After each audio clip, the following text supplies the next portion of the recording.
పల్నాడు జిల్లా మెప్మా శాఖలో చోటు చేసుకున్న కోట్ల రూపాయల కుంభకోణంపై కేసు నమోదు చేశారు పోలీసులు. 81 నకిలీ గ్రూపులు సృష్టించి నగదు గోల్మాల్ చేశారంటూ 8 మంది కమ్యూనిటీ ఆర్గనైజర్స్ పై పోలీసులకు ఫిర్యాదు అందింది. 3 బ్యాంకులలో సుమారు 9,59,00,000 నిధులు దోచుకున్నారని ఆరోపణలు వినపడుతున్నాయి. షేక్ అఖిల అనే మహిళ ఫిర్యాదు మేరకు పోలీసులు కేసు దర్యాప్తు చేస్తున్నారు. అందరికీ నమస్కారం. నిన్న షేక్ అఖిల, ప్రెసిడెంట్ జిల్లా అర్బన్ సమాఖ్య, నర్సరావుపేట, పల్నాడు డిస్ట్రిక్ట్ అనే ఆమె ఇచ్చిన రిపోర్టు మేరకు పల్నాడు జిల్లాలో మెప్మాలో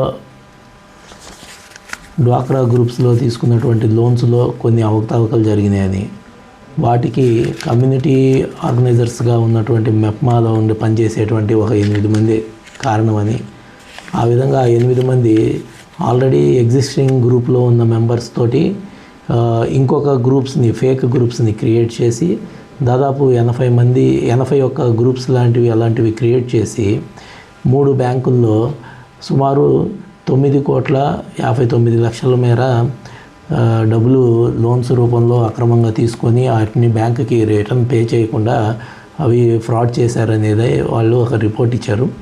ఆ రిపోర్ట్ మేరకు కేసు రిజిస్టర్ చేయడం జరిగింది. అది దర్యాప్తు జరుగుతూ ఉంది. దర్యాప్తుని సాగిన తర్వాత ఇన్వెస్టిగేషన్ కంప్లీట్ చేసి దానిలో ఎవరైతే నేరస్తులు ఉంటారో వాళ్ళ మీద తగు చర్యలు చట్ట ప్రకారం తీసుకోవడం జరుగుతుంది.